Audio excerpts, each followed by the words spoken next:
చట్టాన్ని ఎంత నీచంగా వక్రీకరిస్తారంటే, ఆర్గనైజ్డ్ క్రైమ్ యాక్ట్ అనేది పెట్టింది ఎందుకు? ఒక గంజాయి అన్ని ప్రాంతాల నుంచి స్ప్రెడ్ అవుతుంది, వాడి మీద కేసు ఉండదు, వాడిని కౌన్సిలింగ్ ఇస్తారు. డ్రగ్స్ వాడి మీద కేసు ఉండదు, కౌన్సిలింగ్ ఇస్తారు. ఈవెన్ మన తెలంగాణలో కూడా అంతే కదా, మన ఎంపీ గారికి కూడా అట్లాగే కదా వదిలిపెట్టేసింది కౌన్సిలింగ్. అట్లాగా ఉంటాయి. అలా కాకుండా దాన్ని ఆర్గనైజ్ చేసేవాడు, వాడటానికి ఆర్గనైజ్ చేసేవాడి మీద కేసు ఉంటుంది. అక్కడ రాజేష్ అట్లాగే కదా అరెస్ట్ చేసింది, రాకేష్ రాజేష్ ఉన్నాడు అతను. అంటే ఆర్గనైజ్డ్ అనేటటువంటిది అది. అట్లాంటి ఆర్గనైజ్డ్ క్రైమ్స్ కి పెడతారు కేసు.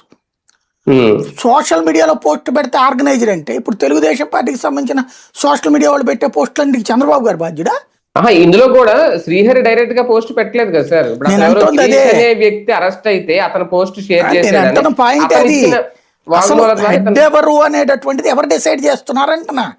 వైసీపీ వాళ్ళు పెట్టారంటే జగన్మోహన్ రెడ్డి, చంద్రబాబు నాయుడు పెట్టండి, చంద్రబాబు మీద కేసులు పెట్టుకోండి, ఇక అదే కరెక్ట్. ఎందుకంటే కింద ఎవడే పని చేశాడు ఎవరికి తెలుసుద్ది. ఇంకోటి, అసలు ఆ పోస్ట్ తప్పు అన్నప్పుడు కరెక్ట్, తప్పు నిజం. సేమ్ టైం మనం చేస్తున్నది ఏంటి ఇక్కడ ఏంటంటే, మనం చాచి 2 కొడతాం, కొట్టిన తర్వాత అవతలోడు ఎంతసేపు అని భరిస్తాడు, ఒకటేస్తాడు వెనక్కి, ఎయ్యగానే అదుగుదుగుదుగుదుగుదో క్రూరుడు హింసిస్తున్నాడు అంటే, మనం కొట్టినప్పుడు పడి ఉండాలి వాడు.